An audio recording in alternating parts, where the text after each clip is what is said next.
Because you're great. Okay. Turn off analog 2. That shouldn't be on there And either. is there a monitor Monitor's on off. here? Yeah, Monitor's okay, off. great. You see that red mute right there? I do now, yeah. And there's a button right underneath it that says mute. So that's our Huckleberry, if you see it.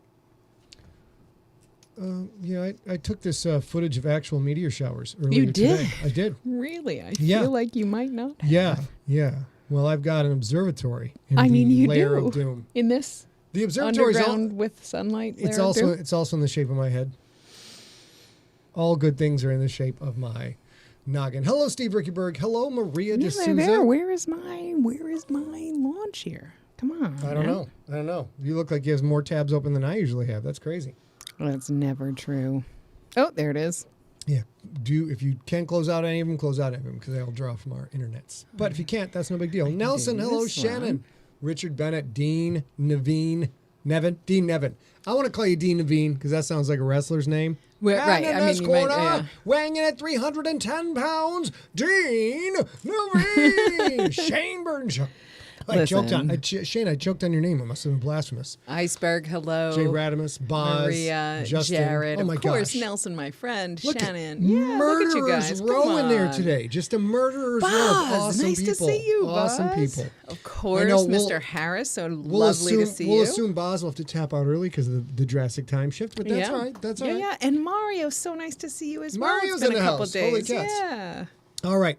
Here we go. We're gonna Dean's go. totally with you. He's all palindromes. Love How it. fun. Here we go. And 3, 2, 1. Hello, everyone. Happy Hump Day.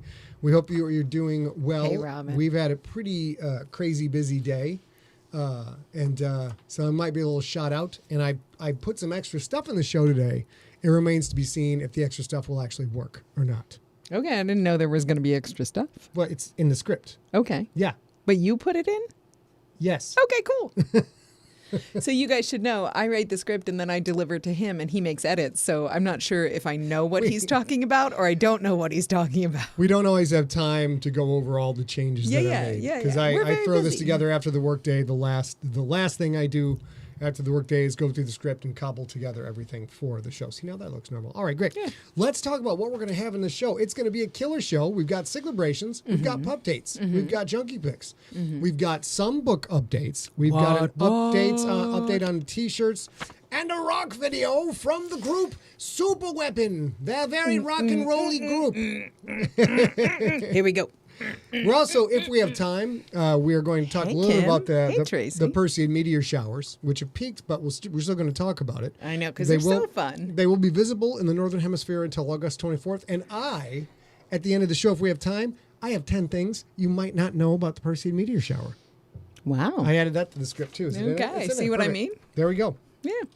And this Friday, it's going to be a very special episode of Monster of the Week because we got our pal Phil Plait, the bad astronomer himself, will be coming at 4 o'clock Pacific, 7 p.m. Eastern Time to talk about the giant ass ants from the movie Them. And if you look at this graphic, I forgot the exclamation point. It's them with an exclamation point. Well, and that makes a difference. So I got that wrong. It does. It makes a huge difference. They should have called it ants.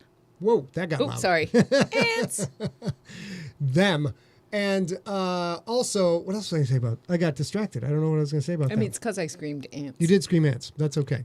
Anyways, we're going to talk about big-ass ants with Phil. Phil is going to be his usual scientific party pooper self and take a giant dump on the science of 30-foot-long ants. I don't understand. As you can see by the clip we have in the bottom right-hand corner, these ants are grounded in realism and look very convincing. Absolutely very, very real. convincing. Yeah, Also, yeah. How could that giant exoskeleton even move? What I want to know is, what this guy Fred, get out of the goddamn way. It's a jet. Fred, don't sit there. Oh, Fred. Jeez, oh, Pete. Well, and he's just like, let me hold you in an embrace. I'm not going to squeeze. Oh, it's going to get, the acid's going to come in a I second. know it gets squeezy, also, but he could have escaped during the squeeze. Who's my man on the bottom right who's working on, perhaps a drafting plan for his deck? He has to put in a TPS report, my friend. He has to put in a TPS report. I'm willing to bet in the thin glass windows there, the guy screaming in the background because he's being cut in half by a giant ant might make some noise. And literally this guy's going look, Harvey, come on. You know I have to put the TPS report to bed or he's going to get on my case about it. Give me 1 minute and I'll help you with whatever's wrong with you. But we're going to have a ball. It is a wonderful, it's a great movie. And if you ever get a chance to watch that movie, on a TV that gets really saturated black and really bright white, it's pretty spectacular. The first time I got a flat panel TV, that happened to come on the History Channel or something, or Sci-Fi Channel, and it was incredible to look at because the contrast was so dramatic. It's a cool movie. The special effects obviously not held up well, but join us this Friday. Be live with Phil, who knows a lot of things about a lot of things. And there are actually some folks in the chat room who are telling you that how they communicate is in Morse code, which is important for the watching of the movie. But I appreciate Robin Taylor's. He's starting an incident report about the incident report. Let's talk a little bit about the books, ladies and gentlemen. Hey, dude, nice to see you. Let's get the right one here. Let's talk about our usual book update. We are up to episode number 37 in The Gangster. This Sunday will be episode number 38. 2 more after that. And then we will be done. However, I think I have these dates right. September 12th and September 19th are the 2. Do I have that right? I don't know what you're talking about. Look at your calendar real quick. Sure. I'm looking for the Wednesdays that week. In September? Yeah. The Wednesdays in September. Let's take a look here. The first 2 Wednesdays in September are the 1st and the 8th. We are looking at, what would the Wednesdays be? The 15th and the 22nd? The 8th. I think it's the 8th and the 15th. Okay. I had the 12th and the 19th, which are wrong days. The 8th and the 15th, ladies and gentlemen, we are going to be doing live Q&A. So we usually do the Q&A episodes for when I finish a book. We do a Q&A episode. People call in, people email in, all that stuff. We're going to do it live this time, right here on the show. Yeah. But folks are still welcome to do that and are already doing that. Yeah. Go ahead. You're still emailing in and do that because we'll still answer it live. Well, he'll still answer Hello, it live. Lonely Bob.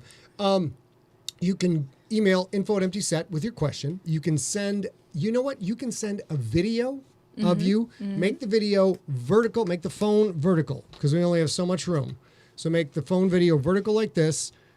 Yes? Because then you'll be like this between us.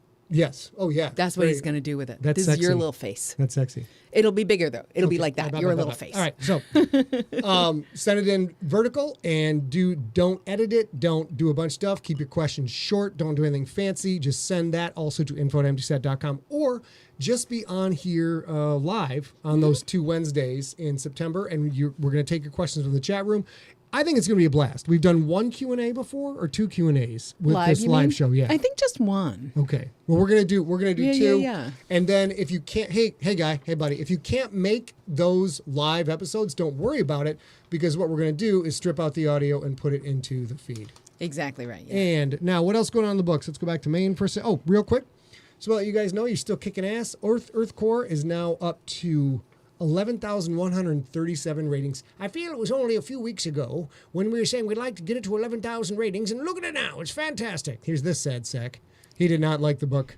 Kindle customer did not like the book at all. Dominates the top of the charts, but everybody else crushing it. So you guys much appreciated on that.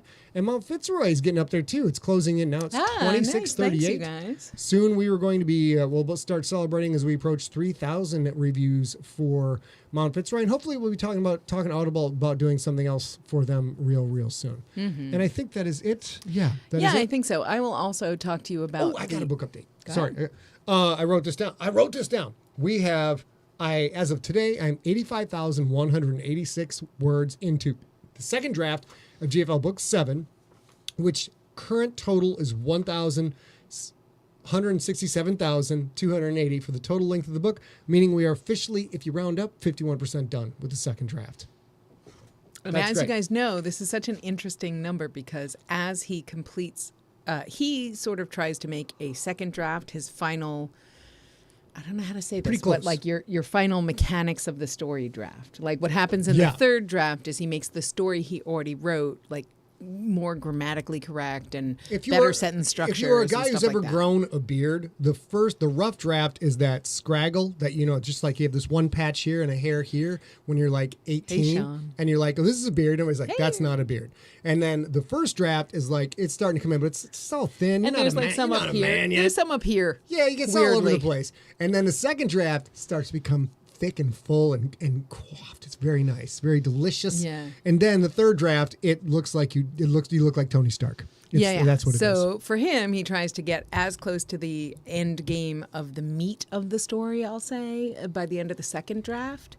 And then the third draft is cleaning up the syntax, cleaning up how the sentence and structures are done, all that. Yeah, cleaning out your closet kind of thing. So for him to say 51% done with GFL 7, He's talking about hopefully never touching the content of that again and still just having our copy editors and our beta readers and John and Pondy and JP and all those people tell him that he's being correct, but he's not going to change the plot points. He's only going to shine up the words. And so we're closer than you might think for 7, even though we haven't shipped 6 yet, but it's soon. We don't make any promises ever. I don't make any projections ever. I don't do that anymore. Hey, Melissa, nice to see you. That is not what we do. All right, and then that is the books. Did you cover, or you got a gangster thing? I have a gangster update, you guys. So I have said this a couple of times so far. I actually finally have what I believe is a very close to final gangster update. What I know for sure is our last hurdle is a trucker shortage, and we have been told that no matter what, by August 31st, our books will leave the printer and head to San Diego. And we're hoping for that to be this week or next week. But right now, by August 31st. So worst case scenario, ship on August 31st. They get to us sometime around the 10th of September.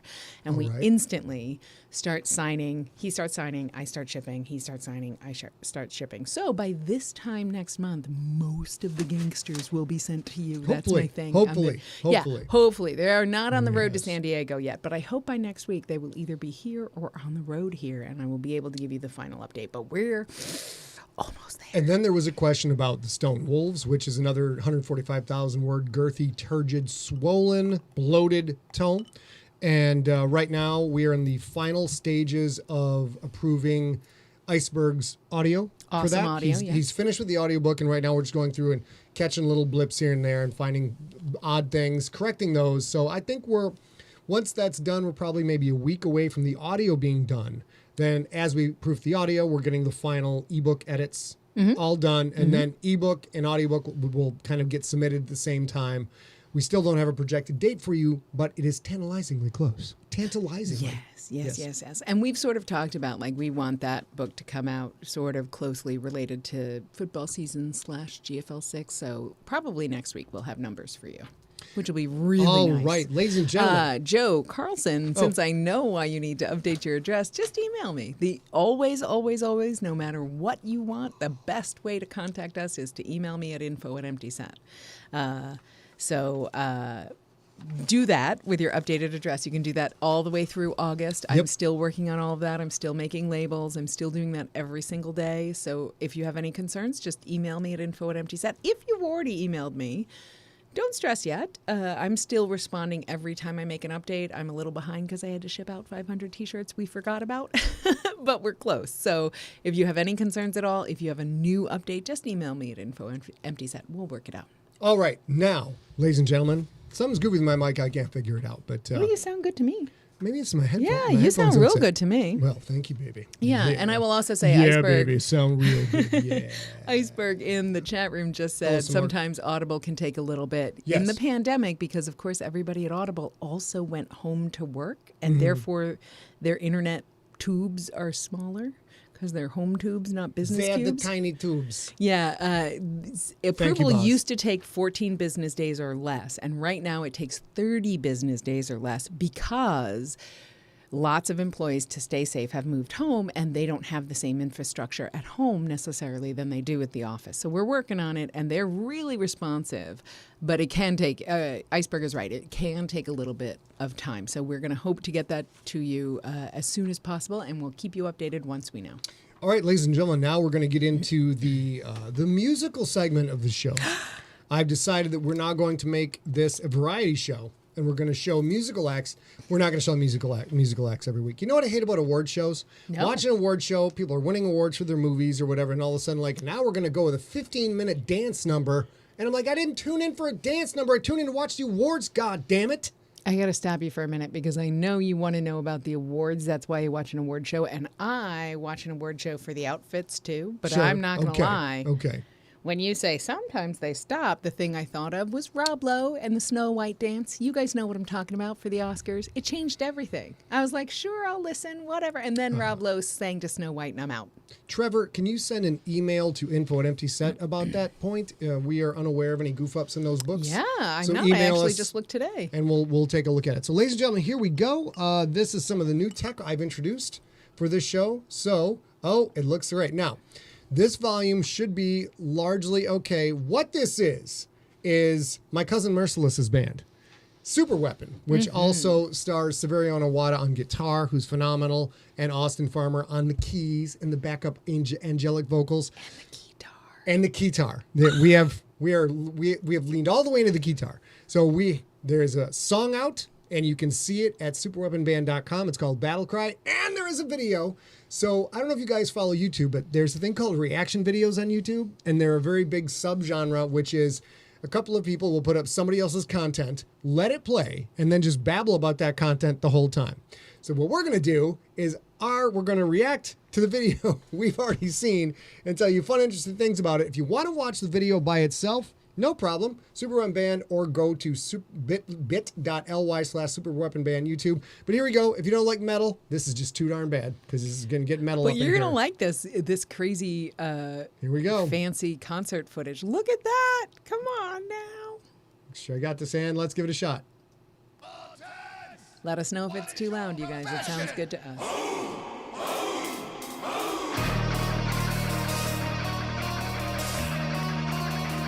Yeah, bass. I totally want to bang on the desk, but I am not banging on the desk, so I'm instead doing this. That got a little loud. There we go. Back down now. Thank you, Mike. I know, Melissa, you meddle with the guitar. It's fantastic. He brings this whole Journey-esque element. This is so fun. Thank you, Mike. Hit it.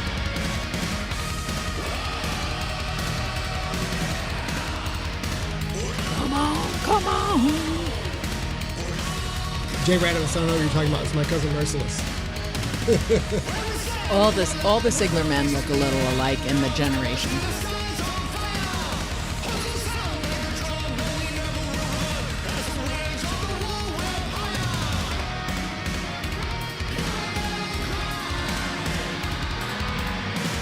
That's Sevi right there, doing what Sevi does.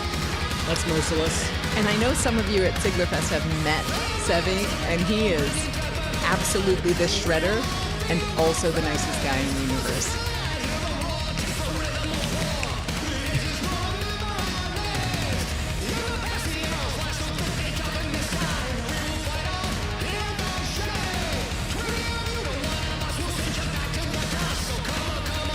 Here we go. Solo time, bitches. Come on, come on.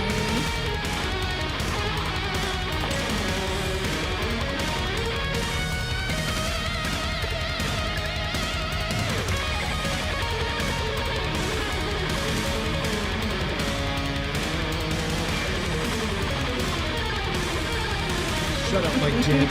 Definitely Vader Collins. Okay, now go on. I want to get us quiet so we can hear Sevi's work.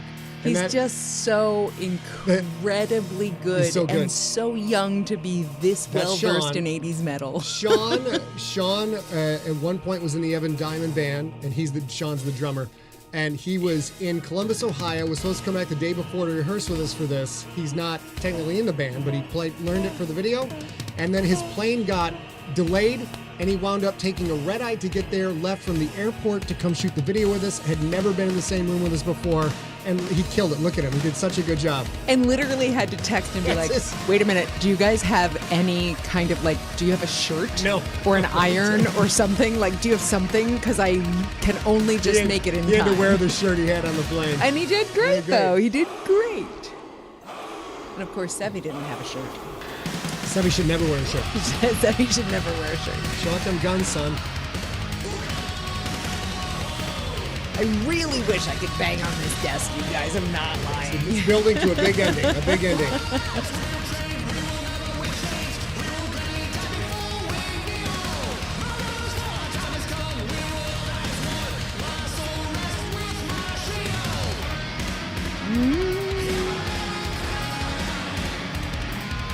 Yeah. Generally, I'm sure we'll be playing Lollapalooza soon. Very soon. Maybe Combo. Hey, Jack. Got Twitch working. Hello, buddy. Nice. Michael Grace, what's up, son?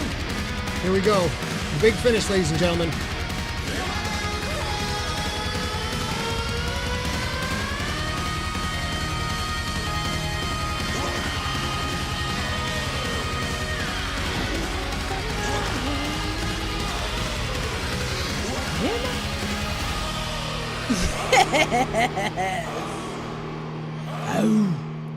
Oh. So excited. All right, and then I got to do one more thing here, and then we got... we got to talk about it, but do your thing first. I'm going to see if I can get this queued up on the screen here. We got this thing where we got nominated to be to open up at the Hollywood Bowl or something or other. I haven't had time to look at it. Sevi has been monitoring that. I'm just going to see if I can...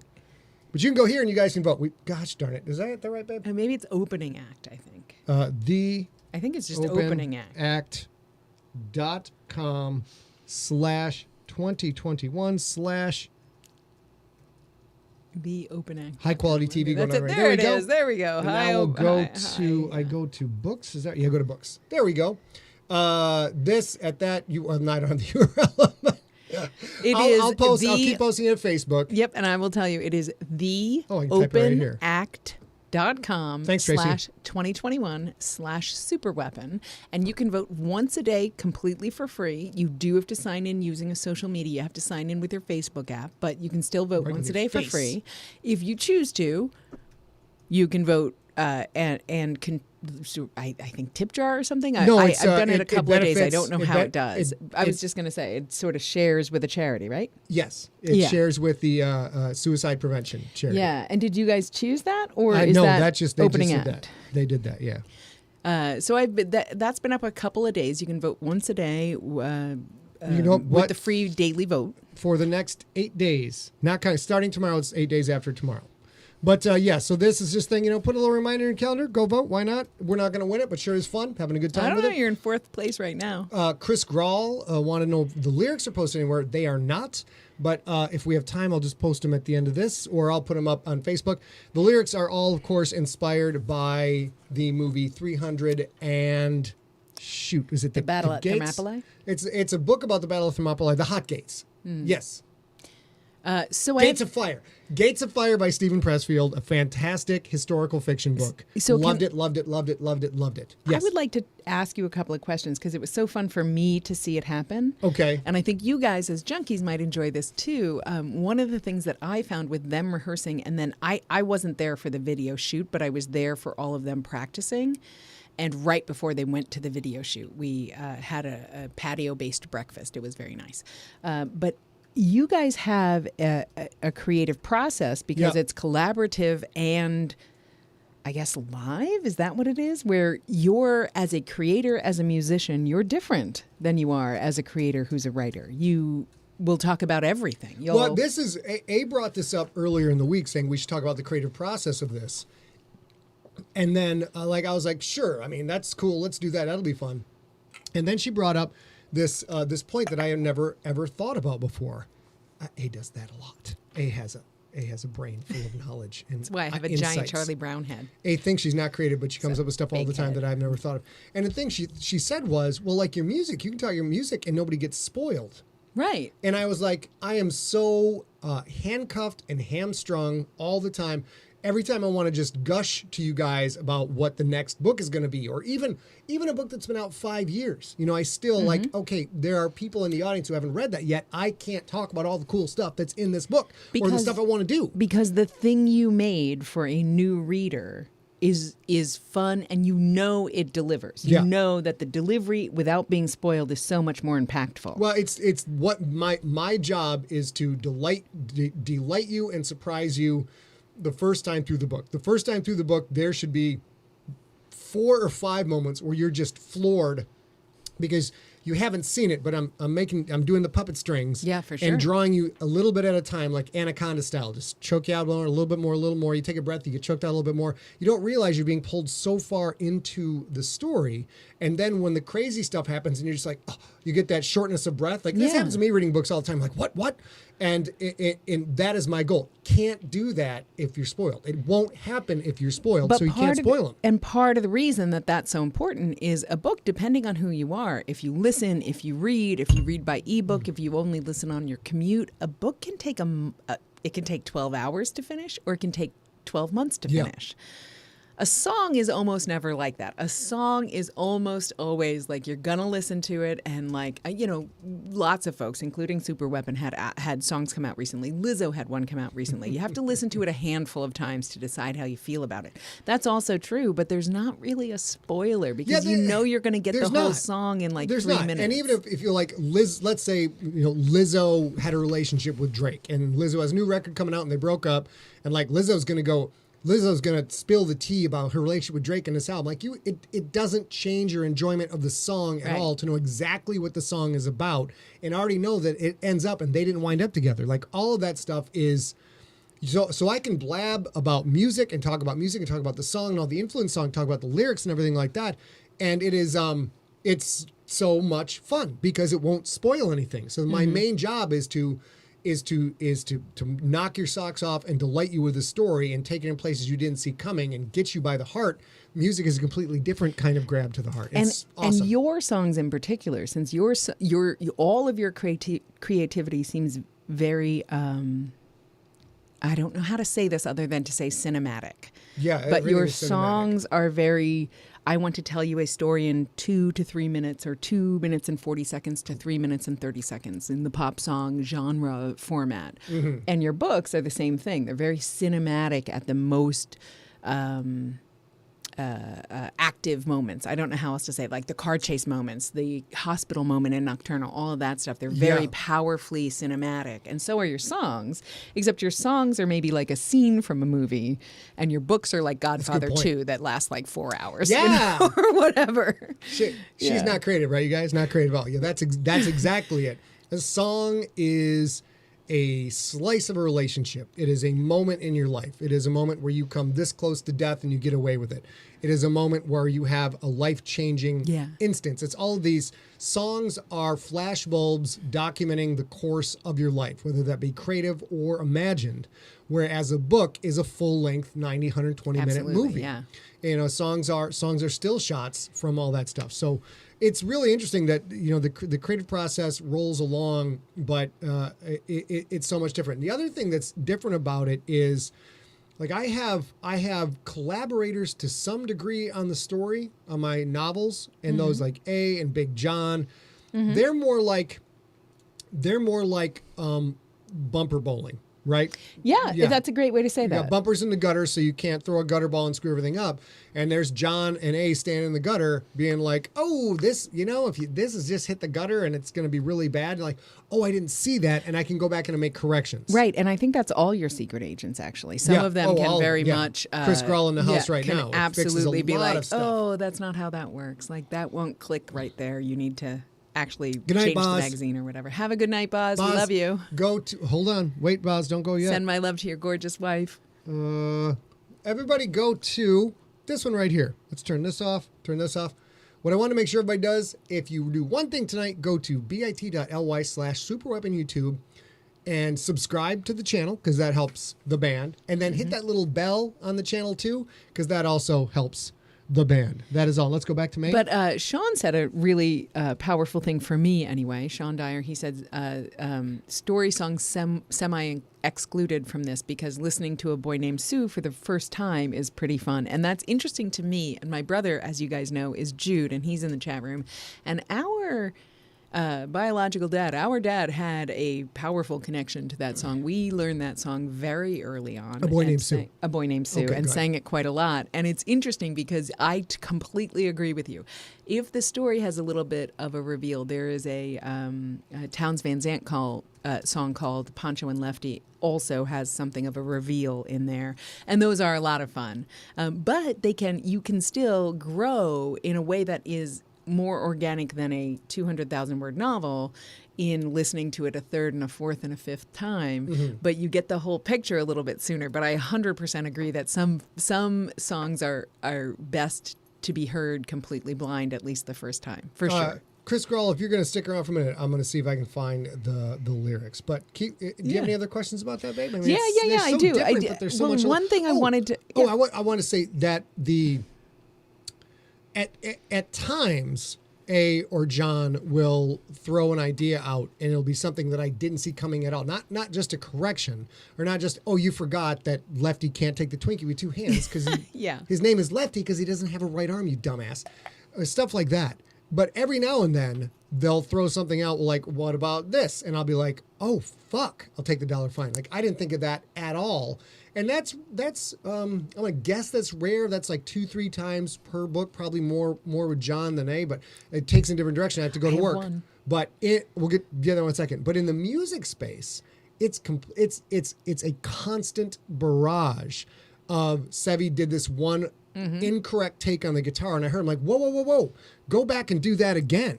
Or, or Austin, who's a multi-talented guy, absolutely, will come in and do, he'll do a melody or a harmony that I hadn't heard before. And like, okay, now he did that one time and now I have to cut it. Now that's part of every chorus. It everything they do changes the song. And then when I change the song, it changes everything they do. And it's just this whiplash, this constant whiplash of it getting better and better and better. And it's super fun.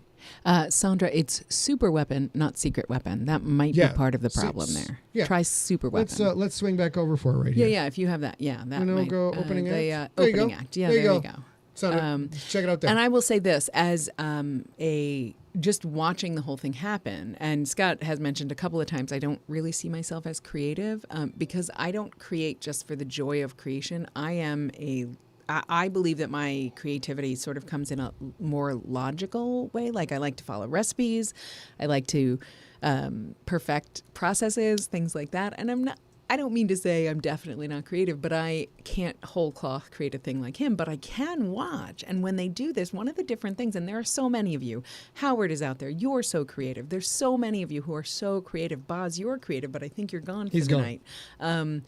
Sandra, with your photography, you are absolutely creative. There are things that, Simorg's so creative. Shannon is so creative. And what's different for me is I watch him play and create music with Superweapon, and he's collaborative in a wholly different way. And I'm sure people who are creative adjacents like I am, who live and love people who are creative, you can sort of see it's a wholly different animal when he is creating with his band, which is a hobby. And I mean that loosely. And Maria, Jesus. And then for his work, he's also obviously creative, but that's not a hobby. That's a lot of work. And they're different because when Sevi says, like he just said, when Sevi sends something in that's a mistake, it's an opportunity for him. Versus where, like, John points out a mistake in a book, and it's a problem because he has to fix it to make it work for us, Right. Where Howard, with a 3-minute song, it's like, cool, guys, how do we fucking fix this? Like, what do we do? Let's make it cool, It's really, really fun to see because I don't do a lot of creative things, but the creativity for his job is so different than the creativity for his hobby. And creativity to me is anything that you come up with that you haven't been told before or experienced before. That is creativity. Creativity is the creation of something that didn't exist before it came to you. Now, granted, a lot of times you're subliminal, your memory can kick in. You're not aware you've heard a thing before and you can say it. But still, to me, my job is, and this is why A and I are more similar than different. The creative's job is to make connections between things where there wasn't previously a connection before. So much like Ancestors, my biggest one. I connected these 5 major things going on in the world of science, put them all together in a way that nobody had really done that before. And that was the act of creating. Like, I didn't invent reverse engineering the genome. I didn't come up with that. That was actual real science done by somebody. I didn't invent a machine that can print DNA one nucleotide at a time. I didn't invent any of that stuff. I didn't invent the fly. I didn't invent the C5. Great if you created CRISPR, oh yeah, we'd be loaded. It would be loaded. But no one had taken those things and put them together in that particular fashion before, and that's where my creativity comes in. And A puts together things that have not been put together before, and usually it goes in my belly. I was going to say they're mostly cookies. Right. The things I put together are mostly cookies. Here we go. Chris Grohl, only for you. You're reading them? A dramatic Christopher Walken reading of the lyrics to Battle Cry. Come on. Spartans, what is your profession? Ow. Ow. Ow. Ow. Verse number 1. Oh, yeah. Well, come on. When we stand on the line, when we're facing the end of time, I see the skies on fire. Horns will sound, bang the drum. No, we never will run as the winds of the war whip higher. And higher. And then the chorus is very simple. Hear my battle cry. Hear my battle cry. Verse 2. They advance, on they come, bringing death at a run. We will all feel the flames. Forces collide, hear the roar, taste the rhythm of war. The ages will remember our names. In the past, the arrows fly so thick they darken the sky. We will fight on in the shade. 20 of you to one of us will send you back to the dust. So come on, and feel my blade. Ow. There's one more verse. Ow. You guys will be hearing that voice in the Stone Wolves, by the way. And it is not a cousin who is related to Christopher Walken. It is a Christopher Walken interpretation. It's you guys are gonna get. It's so much fun. I hope you guys love it so much. It's been cracking up A and Steve a lot. So, and then the final one, I think Chris will like this one. I'll actually read this straight. All our lives we have trained. We will never wear chains. We will gladly die before we kneel. My brothers fall. Our time has come. We will all die as one. My soul will rest with my shield. And that is the lyrics to the song. There you go. So while he's talking about that, he talked about Steve and I cracking up about it. And as he's saying that out loud, Steve just texted me, oh God, I'm hearing Redacted, the character who you don't know yet, Redacted, and my brain is so fucking confused. Oh, and as I'm typing this, he just said that out loud. So this is the creativity that I sort of love. It's great. So Morg says her walk-in fridge at work is called the Christopher a walk-in.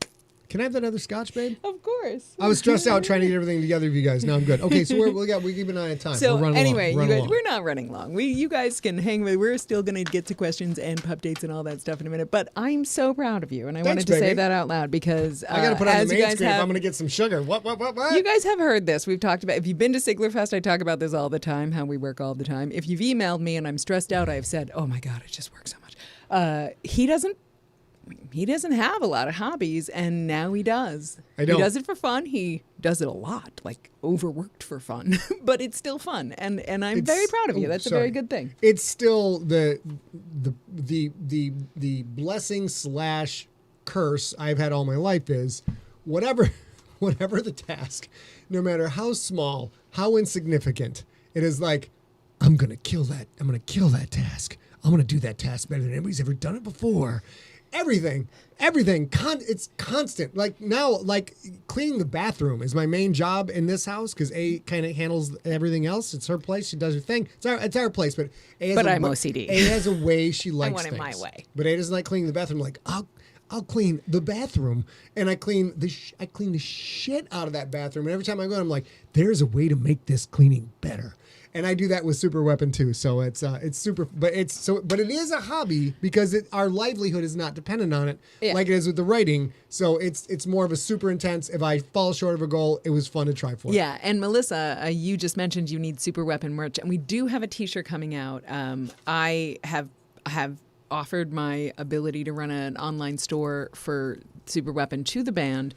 I'm super busy getting the Gangster out right now, so we've sort of backburnered that, but should be by the end of the month. Super quick, baby. Real quick, we forgot T-shirts. I wore the T-shirt tonight. Yeah. The T-shirts, we have a few left. 54 T-shirts left. I just went through today and upgraded all the inventory and permanently made the pricing half the price. I will tell you, there are not a ton. I'm just going to run through it super duper quick. GFL, we have the most of those. We have 12 XLs and 13 2XLs. We have one McMurdo Murderers in extra large. Buddha City Elite, we have 2 small ones. That's this one. It's gorgeous. Sigler Danger Island. If you have been to a Sigler Fest or you wish you had a chance to go to a Sigler Fest, we have 3 3XLs and we have 11 mediums. And then the Notorious SIG, also a Sigler Fest t-shirt. We have 2 of those in medium, and that's all we have left. These are These are actually pretty good looking shirts right there. They really are, because that's a metallic ink. That's when I was going to the gym a little bit more than I am now. And that's a metallic, shiny silver ink, so they're pretty fun. But anyway, regardless, if none of those t-shirt sizes fit for you, these t-shirts will be up sometime in the next handful of months. Gangster shipping is primary on my list today. Hang on for just a sec. But right after that, Steve has already done a lot of the initial work to help us get them up on a website called Printify. And the big benefit of Printify is they print on every continent but Antarctica, so that you are shipping, if you are buying one in your country, you are shipping locally. You're not shipping all the way from here. Because I know that's been a big problem. And I can't really fix it for the books yet, but I was able to fix it for the T-shirt. So if none of these sizes work for you. Yes, Michael Grace. The T-shirt's going to be a little bit more expensive once it goes up on Printify, because these are closeout prices. These are at cost prices, the $7.50 T-shirts. But if you want to check out those, we have 54 left. They're almost all XL or 2XLs. We got a couple 2-3 smalls, a couple 2-3 mediums. And I will go back to this. One of the interesting things about my hobby of being in a band is bands now make very little money from the actual sale of music. This is something that hasn't. Crazy? It has impacted the book industry, but it's not dominated the book industry. If you have a book that's a hit, and it has a reasonable price of anywhere from like $2.99 to $12.99, $14.99, anywhere in the ballpark, and your book takes off, you're still doing pretty good. I mean, you're doing good. In music, the percentage you get per stream it's like 18 decimal points down. It's really, really bad. And the music industry has always preyed on musicians who are primarily, young people who want to focus on art and aren't paying attention to business. And the entire music industry is a predatory relationship to take their money and put it in the pockets of older people. But the one thing that bands are able to do now is control their own merchandise using Printify, putting it on YouTube, different things like that. It's fascinating to me. So we'll have a plethora of T-shirts and other stuff for Superweapon eventually, because I want to get some money going to Sevi and Austin for all this fun stuff. And it won't even take too long. We just need a moment or two to get it going, and I can't waste time not prepping for the Gangster after you guys have been so patient and so graceful excited with us. So it'll come out probably this month, but we'll move on. We are going to go to Superweapon Video Story Smack. Story Smack. We are tell them. Yeah, Story Smack in September. We have a couple things. We just did a Story Smack on Any Given Sunday. It should be up in the feed for audio only pretty soon. It's just Scott and I, because our movie maven was missing because he had a family obligation. However, September, because we're pretty sure we will still be actively shipping The Gangster, we are not going to do a Story Smack in September. Let me answer this when we're done. Okay, so we're not going to do a Story Smack in September. We do have a Story Smack planned for the second Saturday of October, and we're thinking that's going to be Ghostbusters, because there's a new Ghostbusters coming out sometime this year. So we're probably doing that, but watch this space, and we'll tell you. Let's see. Chris Grell just bought the last McMurdo Murderers T-shirt. Very nice. Mike Wers asks, "Are you ever bringing jerseys back?" We are working on that right now. It's a hard thing. We are trying to do a similar approach to the T-shirts, trying to find a vendor, which was done at Sports Junk. I'm sorry, I'm distracted. We are working on a solution for the jerseys. There will be a new 2022 Krakens jersey, home jersey, possibly away. If this pilot program works out all right, we will be able to roll out jerseys for all of the other teams. Well, some of the other teams. We're not going to do all of them, because it's a graphic upload. It's dye sublimation, so they just print it right onto the shirt. The bitch of this is they do not do international shipping. So U.S. and Canada will be covered. If you want the new jerseys when they come out, which won't be anytime soon, don't get crazy. Don't get your panties in a bunch. We will figure out a way to get you stuff, but this is the best solution we can come up with, because Zay and I want to get out of the business. Yeah, so I will tell you this. The reason that we don't currently have a jersey vendor is Gary Leland, who was our jersey vendor, he actually had an embroidery, and he had a company that did college jerseys and NFL jerseys and things like that as an embroidery company. And COVID, where you had no people buying jerseys for their new players because nobody was playing, ruined that business, and that stinks. And so he made the right choice for his family and his company and his employees, and he shifted. So we no longer do jerseys with Gary, because he no longer does jerseys. That said, Scott is looking into a new solution, and hopefully it looks cool. It looks cool. The Gary was a fan, though. That's the biggest difference. Gary will not be as cool as Gary's jerseys. It will not be as cool. Right, literally came to Scott and said, "I read your books. I do this as a job. Do you want me to do this?" And and it was more organic and fan-based. Now we're trying to find a reasonable replacement that's not too hyper expensive, and it's been a very long process. Oh my so God. we're still working on it. It's nuts. So if you have one of the old Kraken's jerseys or the Orbiting Death jerseys, treasure that, because the stitched jerseys, those beautiful stitched jerseys, they're gone. They're gone forever. The new thing will be cool, but it won't be as cool. Let's move into Siglebrations, baby. Yeah, We're running out we of do time. have a lot of Siglebrations, and we are running out, but I will go through them. Dirk Peter Schmitz, he has a birthday today, Happy and birthday. he's such a big friend of ours, and he came to a handful of Siglerfest from the Netherlands. You guys know him. He is the guy who made that beautiful Lego alien last week. It was so cool, or Predator. man. No, alien last week, yeah. So very happy birthday to you. You know, we love you. Also, Nutty Nuches. Yep, we don't want to Nuches. say, I'm not sure if Nuches. you go by your real name online, but she had a birthday today. She's as been well. around forever and a Forever. day. And she's also a live streamer on Twitch. I don't have her channel handy. I You think keep it's talking. Nutty I'll Bits. see Nutty if I can Bites. look it up. You Nutty keep Bites, talking. yeah. I'll look it up. And she's she's a beautiful, wonderful creative. She draws, she paints. She right now on Twitch and everything, since she's also locked down in Canada, she's been doing nail art once a week and like trying, okay, it's Pokemon nail art. Okay, it's Dragon Ball Z nail art. And it's really, really fun. can't find Nutty it. Bites is probably Nutty it. Bites? I think so. Okay. Might be. But happy birthday to you, Nutty. We love you. David Lansky has a birthday tomorrow, and David Lansky always shows up at Dragon Con, where we will not be next month, but hopefully soon again. Your good friend, Don Maselli, has a birthday tomorrow. If you guys were fans of the Don and Drew show, which I know is back sporadically here and there, Don has a birthday tomorrow. Don and Drew were absolute pioneers. Absolutely. And lovely people. Deborah Choice, who you guys know because she joins our chat every once in a while. buddy. She has a birthday on Friday. And my good friend Todd Taylor lives in Japan, born in the United States. The only junkie to do song parodies of my books in Japanese. It's a fact. And Fact. also gave a copy of Ancestor to Francis Collins, which is awesome because he runs the National Institute of Health. It's really amazing. It's wonderful. And that was really cool because they traded books. Francis Collins said, I would love to take this book. Would you give Scott a book?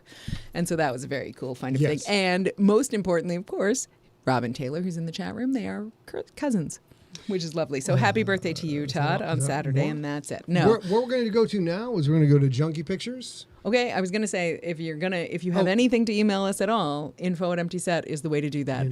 Pet photos, junkie photos, Siglebrations, anniversary, anything like that, email them to info@emptyset. Info@emptyset.com is the sexy mail address. Info@emptyset.com. It'll slap you up, flip you, and rub you down. Oh no. Oh no. All right, now we're going to go to, we're going to get our junkie pictures in because these are goddamn spectacular, ladies and gentlemen. You ready, baby? I am. We might not get to pet pics this time, but here we go. Let's get it done. Probably. Bang. Who's Come this? on, last week during our SIGLERinPLACE, Ginny broke in at the end of the session to say, sorry, I'm late, but I just had a grandson. And then she sent us a picture of Nico. This is Nico, her grandson, who is currently about a week old. And she says, this is Nikolai, Nico for short. He's the first child for this son, but he's my 6th grandchild. That's nice. She said, the parents are learning what it is to live without sleep, but isn't he beautiful? And he sure is. He's Nico looks like he is listening to some Screamo, and he's got that finger up there like, hold on a minute, man. Here comes the breakdown. He's like, I want to hear the breakdown. Ready? Yeah, probably. Next. Oh, my goodness. Okay. Okay. You guys all know and love Rich Bennett. He sent this in. I will have you guys guess which young man or young person is Rich. No idea. I will say he sent this photo in saying he seems to have had an evil smile as a child. These look like 6 child killers that go around killing old people. They all look evil. So all children look evil. Do you have a guess or no? I don't know. The one gentleman in the back row is our good friend Rich now. And I love it because if you zoom in on this, or if you can zoom, I don't even know if you can, he does kind of have an evil smile. He's like the Scott Farkas of this picture. He's going to tell all the other ones what to do. It is very and much they're all like going to he's go doing kill this. everybody. Is this a smile? Is this a smile? When the other 5 kids go to juvie, Rich is like, I didn't say anything at all, and my fingerprints aren't on nothing, Copper, so you got to let me go. I'm talking about, but yes, all this candy is mine. Yeah, I paid for this candy, son of a bitch. Who's this? Oh, my goodness, Mike Langhorst. Mike, that is a blindingly great suit. Blindingly great. Description blows my mind in like 17 ways. He says... hang on. He says, submitting my picture for your amusement.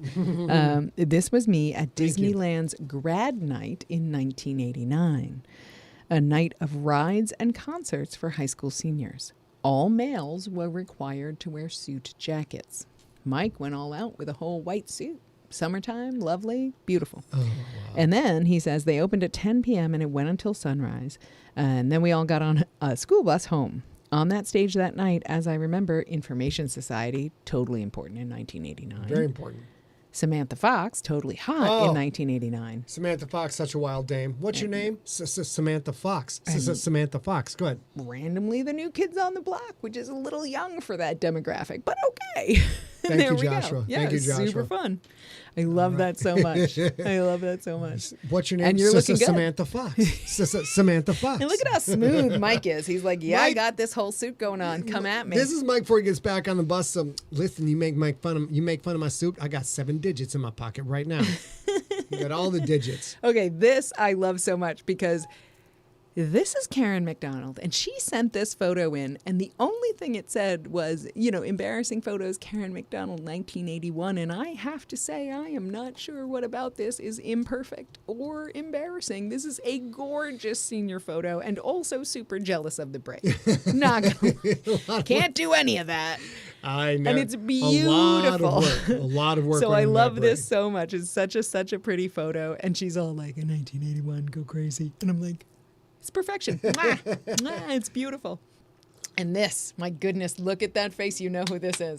It's got to be Angela. That is our good friend and our personal good friend. We know her in person. It's Angela Clark. Class of in her 88. senior, one of her senior look at that photos. Straight Poison MTV Headbangers Ball. Perfect hair. And if you guys great. Are younger than so we great. are, when he says Straight Poison, he's quite literally talking about the band Poison. That is not a colloquial phrase. That is, oh my goodness, what great hair that is. It's all that. It's the acid wash jeans. Great hair, It's the gorgeous hair. I'm so pleased. There are several of these. There's also some homecoming photos that I will share at a later date. Oh, I can't wait for Aren't that. they great? This is my favorite segment of the show. All right.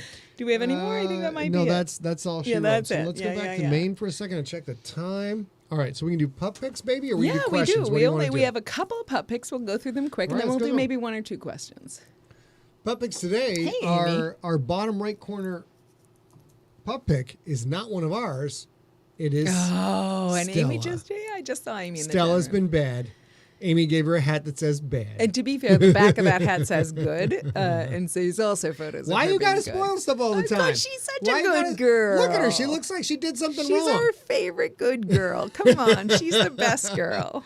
And our big pup picture this week is both of our peanuts. Oh, back at the office. Love my girls. Joshua, Unskinny Bop, still is a great song. These puppies are I say it every week, literally a constant source of joy in our life. They're fantastic. Sometimes when I get stressed out and angry about work, A's like, why don't you go pet Reese for like 5 minutes? And I'm like, I don't give a damn about that goddamn dog. Screw that dog. And I'll go pet Reese and be like, this is Squeaks. But I'll pet Reese and be like, yeah, okay, I may have overreacted. Which is actually the tagline of our marriage. I may have overreacted. Yeah, we're learning. But yes, Robin Taylor says that Stella is the goodest girl. And Stella, who's wearing that little bad hat, is quite literally the sweetest pup I know. So she's a sweet I girl. love it. She's she even looks sweet soul. in that photo. She's Sweet like, soul. but Mom, I'm not really bad. I'm good, right? It's so cute. Amy, it's okay. When she comes over, I tell her she's bad all the time. I do. I tell her the truth. Not anymore. The hardcore truth. Now moving on, let's go to the pup show. What do we got here, babe? Oh, my goodness. Okay, so you guys know I love Dolly Parton. Dolly Parton belongs to my good friend Robin Taylor, who's in the chat room. And Robin sent this in saying that Dolly Parton is trying out to be the MGM lion. And I think she's doing a great job, you guys. Look at that little lion's mane around her. Very nice. Moving on to the next pup, we've got... Oh, my goodness, you guys. As you guys know, We have a good friend, Ruthie Carter, who is a basset hound rescuer. That's a very trim basset hound right there. Tiny. Lucy Jane is quite tiny. And you guys have met several of Ruthie's bassets. And this is her current basset. This is Lucy Jane. Lucy Jane is a little bit tiny, but this story makes me so happy. Ruthie sent this note in. Bassets are notorious for being stubborn, and Lucy is no exception. Often, during walkies, if they don't want to walk anymore, they will go, quote, flat basset, and lay on the ground and won't move. Lucy usually does not do this, but instead will stay up on all four legs but refuse to move as if her feet were stuck in the concrete. Yep. Yep. As she did this the other day, I wondered, God, what should I call this? Something related to a statue? And then it hit me. Oh my God, I have my own stone wolf.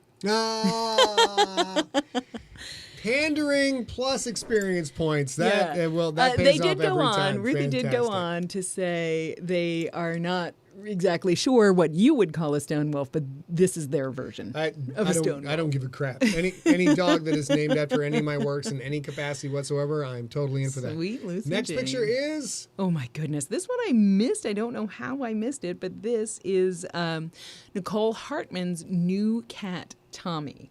And all that she said when she emailed this photo in was adopted in February.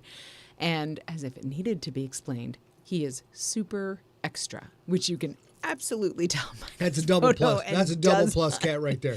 Does not need to be explained. All right, and then we've got... And this is beautiful. Oh my goodness. So yesterday, if you guys don't know this... It's a straight killer. Look at that thing. Well, if you guys don't know this, there is a National Black Cat Day. And National Black Cat Day was yesterday. And one of the reasons there is a National Black Cat Day is there is a legend or whatever says... I'm literally talking about the eyes. Nothing but the face. Look, this cat's like, I'm going to murder you while in your sleep. That say that black cats are potentially bad luck or bad for you or whatever. So there is a National Black Cat Day. This is Saxon Toothless.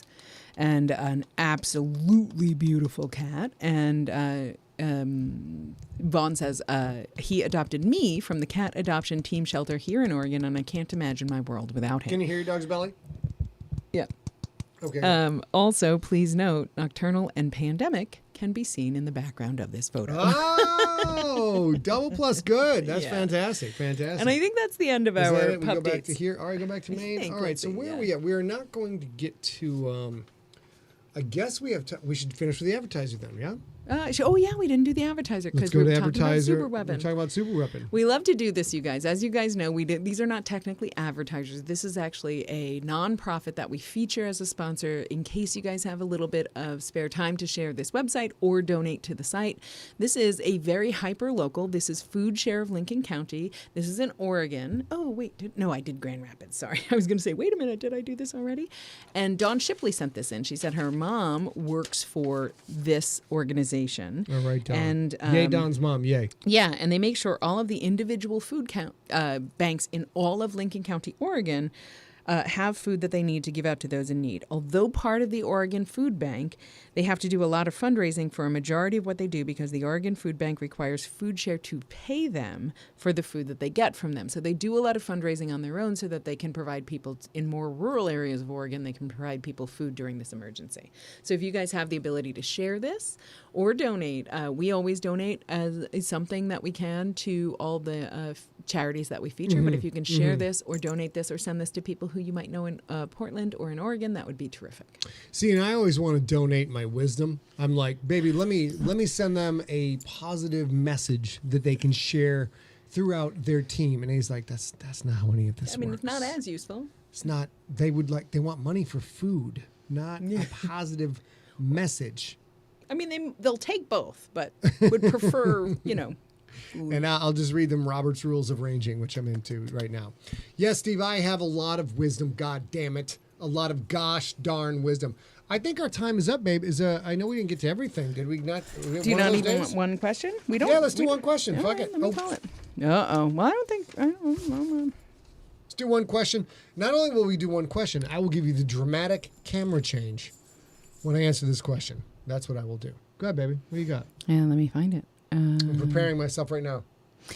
So, Dr. Daniel Baker, Ph.D., our very good friend, and the reason that we are married, because he officiated our wedding, asked, you said you have more story ideas than you can ever write. How do you decide what to write and when?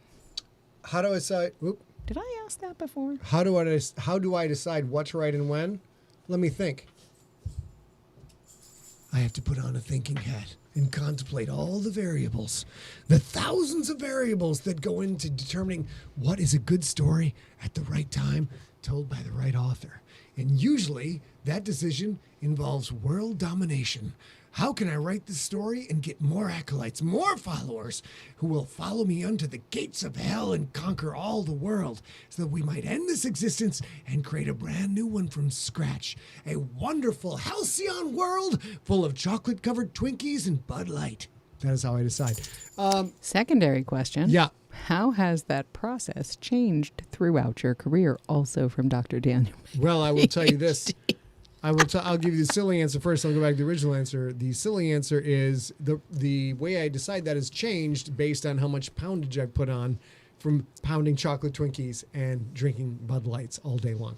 To go back to the original question, the way I decided projects before, I would love to think that it was some Machiavellian process by which I determine what would be the most efficient thing. But usually it's whatever idea grabbed me the most and was able to Darwinianly fend off all the other ideas that are constantly attacking. Let's put it this way. Basically, my head is an egg, a human egg, okay? Oh, and all about me are all these ideas, a million sperms trying to jam their little sperm heads into this brain and fertilize this brain to come up with something. And then we have to introduce like frog reproduction, because here's a perfectly fertilized ovum going to town, and then a new sperm comes in with teeth and like chews out that sperm? one and What gets happening? Frog sperm kill eggs. It's a fact. Look it up. And it becomes this very complicated process of just having an idea I can hold in my head for the 6 months to a year it takes to write a draft. This is back in the days before I was not writing full time. And that was basically how I determined what I was writing. Then came phase 2, which is, hold on a second. Are you telling me if I write this book, you're going to send me a check and that check will not bounce? I know what I'm writing now. That became phase 2 of the process. Was that, yes, dear. Yes, darling. Can I talk about phase 3? Yes. So how we do this today, in case you are actually curious, about 6 years ago now. Joe, that's dirty. That's dirty, Joe. About 6 years ago now, Scott and I sat down and had what we called a summit, which was a full day. We've done it several times since, but the first one we did was about maybe almost 7 years ago now, 6.5 years ago. And we wrote down literally everything that Scott wants to do with his career, which is quite literally It's like a 300 lot of things. It's a lot of stuff. And then we gave a value to each one of those things. And we came up with what we called the 5-year plan. And the 5-year plan had him getting mostly through the GFL, had him getting finally Earth Core out as a book, had a handful of things, while at the same time maintaining his at the time, Big 6 career, which became a Big 5 career, which is now a Big 4 career with writing for Random House or Orbit or Del Rey or Penguin or whoever else, and also doing our own thing with the hybrid publishing that is Empty Set. Scott, in October of last year, a little bit late, he was 5 3/4 years into it, but he finished that entire 5-year list. He did every single thing that we had committed to doing. I forgot about that. So what we did for literally years was what was on the list, and like, here is this big money thing, that will pay your mortgage and for your house for the next year.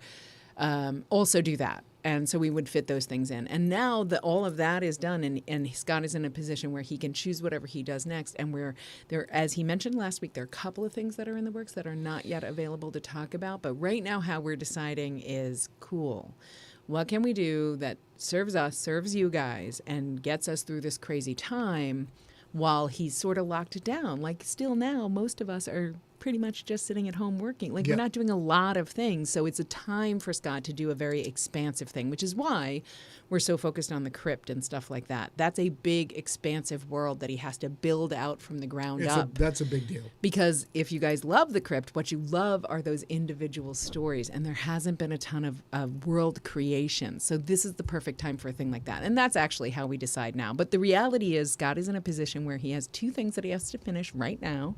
One is GFL 7 second draft. Right. And then he can choose to do whatever he wants for the first time in 6 years, or almost 7 years. So that's kind of exciting. C to the R to the Y to the P to the T. And that's a lot of syllables to put into a rap song. But that's what we're going to get to. And we're going to find out whether that dog... What did that spell? Crypt. Oh, okay. C to the R to the Y to the P to the T. Samantha Fox. Samantha Fox is such a wild dame. What's your name? I'm sorry. I loved that song. Obviously. Love that song. Not just because Samantha Fox was a very attractive human being. Just love. There was like rap, pop. It just is crazy, crazy stuff. I think we're good. We are a little bit late. Am I missing anything? Yeah. Percy Media Show. I need this because you gave us two of the same one. We don't have the same thing. Let's go over Perseid information. Okay. Real quick, we're going to rattle through this. 10 things you might not know about the Perseid information. We'll make it very fast. It is the largest object, the comet Swift-Tuttle, which literally sounds like a foppish ne'er-do-well in a story about suburban England in 1937. Comet Swift-Tuttle, whose debris created the Perseids, is the largest object known to make repeated passes near the Earth. It's a CAD. Its nucleus is about 16 miles across, roughly equal to the... I was going to say, as soon as 16 miles, I'm like, that sounds like I could kill some goddamn dinosaurs. Roughly equal to the object that killed the goddamn dinosaurs. Shocker. Good, baby. Hit do number 2. Okay, well, this is better info than I had, but what I will say is if you're in the northern hemisphere mostly, between now and August 23rd, depending on where you are and what the weather looks like where you are, you can literally go out with a naked eye and watch the Perseid meteor shower. I did this a ton in the United States in this time of year, July, August. In the Midwest, I would go to the Lake of the Ozarks and I could always see them, but I would get just devoured by mosquitoes. So if you're going out in the middle of the night to watch, you need a blanket, you need some bug spray. You'll lay down and just give yourself 20 minutes. And it's truly spectacular. It's a beautiful thing. I've done this in lots of places in the Northern Hemisphere in July, August, including Germany and Missouri and California and New York. So you should try if you're in the Northern Hemisphere. Now let's talk death. Now we're talking about back in the early 1900s, astronomer Brian Marsden calculated that the Swift-Tuttle, that's how I have to pronounce it for the rest of your life. It is the Swift-Tuttle. The Swift-Tuttle might actually hit Earth on a future pass. More observations quickly eliminated all possibility of a collision. Marsden found, however, that he said, everybody else, nanner, you're a bunch of dumbasses, we're all going to die. He said, however, the comet and Earth might experience a cosmic near miss about 1 million miles in 3044. Also, Marsden's calculations clearly are bunk, so we don't care. You want to do the next one, babe? Are we can, or is that enough? Or let's do a couple more. It's very fun. We're doing science now. Okay, so is it Perseids aren't slowpokes? That's correct. Go for it. So apparently Perseid asteroids, or meteoroids, which is what they're called when they're in space. Of course, they are meteorites when they hit the ground, and they're meteors before they start to break up. So once it's coming through the atmosphere and it's big, it's a meteor. You know a lot of shit, man. I am a good friend of the bad astronomers. That's true. That's true. Then as it starts to break up, the bigger bits that fall off, they are meteoroids before they hit the Earth. And once they hit the Earth, they're meteorites. And you can buy meteorites on Etsy. They're very cool. Let's go back to it again. Yeah. The bad astronomer actually sent me a meteorite. I have a piece of it in my office. It's great. Don't ask me to put it on the show Friday because I'm not sure where it is. But I know where it is, but it is mostly made of iron. They're very, very cool. Often meteorites, iron is a very malleable, survivable metal. So often they're made of meteorites. And his is a little bit rusted since it's been on Earth. Those who have the iron will survive. We'll do one more. Heated air. We're going to do this in a sexy voice. Ready? I'm ready. When a Perseid meteor particle enters the atmosphere, it compresses the air in front of it, which heats up.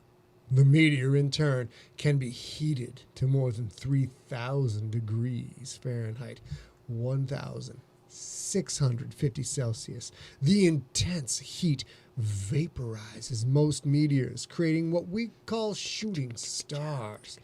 Most become visible at around 60 miles up, 97 kilometers. Some large meteors splatter, causing a brighter flash called a fireball. And sometimes an explosion, baby, that can often be heard all the way down to the ground.